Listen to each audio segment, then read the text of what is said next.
Olá, alunos! Nesta aula nós vamos falar então sobre a proporção, né? Para quem está acompanhando aí os vídeos anteriores, nós estávamos falando de razão, tá? E agora nós vamos falar então um pouquinho sobre proporção. Bom, pessoal, a palavra proporção, tá? Ela vem do latim proportione, certo? E isso vai significar para a gente uma relação entre as partes de uma grandeza, tá, pessoal? Na verdade, pessoal, é melhor você pensar o seguinte: é uma igualdade entre duas razões. Bom, pessoal, o que a gente estava trabalhando então aí na ideia de razão, né? A gente tinha lá a ideia do antecedente e do consequente, não é isso? Beleza, isso aqui só é uma razão. Agora, pessoal, quando nós temos uma igualdade, certo, entre duas razões, eu digo que eu tenho então uma proporção, certo? Então, pessoal, uma proporção ela é uma igualdade entre duas razões. Professor, como é que eu faço a leitura disso? Eu digo assim, pessoal, A está para B, certo? Aí o sinal de igual eu vou ler assim, ó, assim como, tá, pessoal?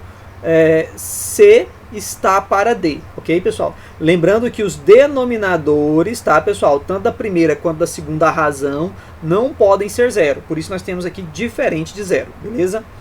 Bom, pessoal, eventualmente, tá, pessoal, nós podemos representar, tá? Não é comum, tá, pessoal? Não é comum, mas eventualmente nós podemos representar, tá, pessoal, uma proporção assim, ó, A dividido para B igual a C dividido para D. A gente pode representar dessa maneira. Não é comum, certo? Bom, mas olha só, galera, essa ideia aqui ela é importante só para explicar uma coisa para vocês, beleza? Olha só, galera. Esses dois carinhas aqui, ó, o B e o C, certo? Que nós colocamos aqui, certo? Ou seja, tá, pessoal? Nós temos aqui o consequente da primeira razão e o antecedente da segunda razão, eles são chamados de meios, tudo bem?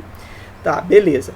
Já, pessoal, o antecedente da primeira razão e o consequente da segunda razão, eles são chamados de extremos, correto? Beleza, tá, pessoal?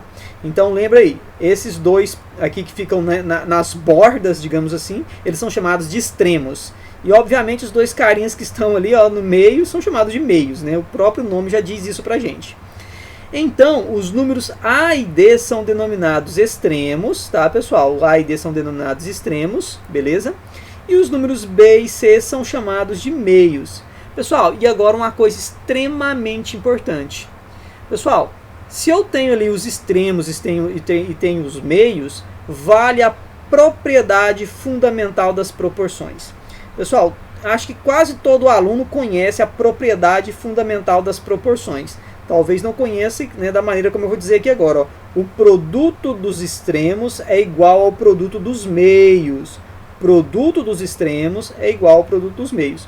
Isso aqui, galera, é aquele famoso multiplicar cruzado. Quando a gente tem essa igualdade entre duas frações, geralmente o professor, principalmente quando a gente está resolvendo uma equação, né? O professor fala assim, multiplica cruzado. Quando você pega o A e multiplica pelo D, e pega o B e multiplica pelo C, nós estamos fazendo aquele multiplicar cruzado, né? Na verdade, isso aqui, tá, pessoal? É a propriedade fundamental das proporções. É o produto dos extremos é igual ao produto dos meios, tá, pessoal? Então a gente vai multiplicar aqui o A vezes o D e o B vezes o C. Propriedade fundamental das proporções. Famoso multiplicar cruzado, beleza? Muito bem.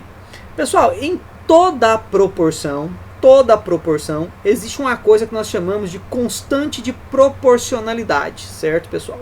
Vamos entender melhor o que significa essa constante de proporcionalidade. Uma proporção qualquer é sempre igual a algum valor, tá, pessoal? Algum valor que eu estou chamando aqui de K, certo? Vamos entender isso. Pessoal, se eu tenho aqui uma razão, A está para B, assim como C está para D, assim como X está para Y e blá blá blá. Pessoal, não interessa quantas razões eu tenho aqui, tá certo? Posso ter 2, 3, 4, 5, 6 razões. Pessoal, se nós temos essa igualdade entre as razões elas sempre vão gerar então uma constante de proporcionalidade que eu vou chamar de K, certo, pessoal? Então K é chamado de constante de proporcionalidade, beleza? Vamos entender uma ideia básica aqui agora. Pessoal, se vamos supor que o A está para B, assim como C está para D, assim como x está para y. Vamos supor, pessoal, que nós temos isso aqui e tudo isso está sendo igual a 3. Bom, pessoal, o que significa esse 3 aqui? Esse 3 aqui, ó, é o nosso k e ele é a nossa constante de proporcionalidade, não é isso? Beleza. O que significa, pessoal? O que significa o meu k ser igual a 3, professor? O que significa?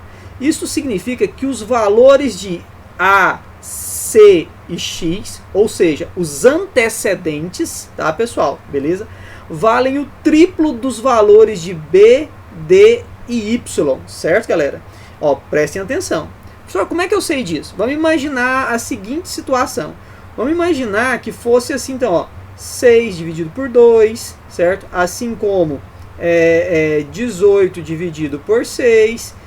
Pessoal, se você pegar o 6 e dividir por 2, isso não dá 3? Se você pegar o 18 e dividir por 6, também não dá 3? Prestem atenção que isso aqui, ó, é a constante de proporcionalidade. Isso aqui é uma razão, isso aqui é uma razão, e essa igualdade aqui, ó, é uma proporção, certo? O que isso significa, pessoal? O que significa esse 3 aqui que nós acabamos de falar aqui? Significa que o meu antecedente é o triplo do consequente, tá certo? Bom, então a constante de proporcionalidade, ela vai explicar pra gente, tá, pessoal? Quantas vezes, tá, pessoal? Ela vai indicar pra gente quantas vezes o numerador ou denominador, tá, pessoal, é maior ou menor. Desculpa, falei errado.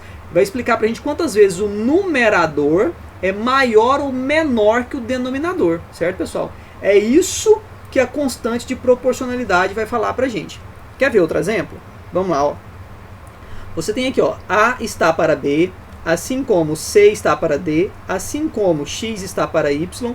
Pessoal, e tudo isso está dando meio, certo? Tá, pessoal. O que significa esse K? Esse K aqui dá meio. Isso significa, pessoal, que os valores A, C e X, ou seja, todos os antecedentes, os numeradores, eles valem a metade dos valores de B, D e Y, tá, pessoal? Pessoal, é como se fosse assim, olha. Vamos imaginar assim, ó. Você tem aqui, ó, 5 e o 10 igual a 20 sobre 40. Certo, pessoal? Ok? Então, pessoal, vejam bem. Se você pegar aqui, ó, percebam que o 5, ele não é a metade de 10. O 20 não é a metade de 40? Beleza, pessoal. Se a gente pegar aqui, ó, e fizer essa simplificação, nós vamos encontrar aqui, ó, 5 dividido para 5 vai dar 1 e 10 dividido para 5 vai dar 2. 20 dividido para 20 vai dar 1 e 40 dividido para 20 vai dar 2. Então deu meio.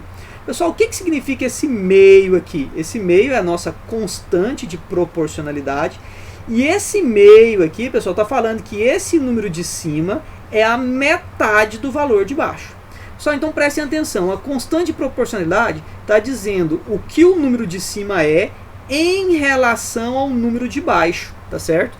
E aí tá bem detalhado isso pra gente aqui, tá até em destaque, né, pessoal? Bem destacado a observação, tá? K indica quantas vezes o numerador, ou seja, o antecedente, tá, pessoal? Ele vai ser quantas vezes maior ou quantas vezes menor, tá, pessoal? Que o nosso denominador. Pessoal, talvez essa seja uma das coisas mais importantes que você tem que lembrar a respeito de proporção, né? Tem as propriedades também que a gente vai ver logo mais, mas você interpretar o que a constante de proporcionalidade significa é muito importante para a interpretação de um exercício, beleza?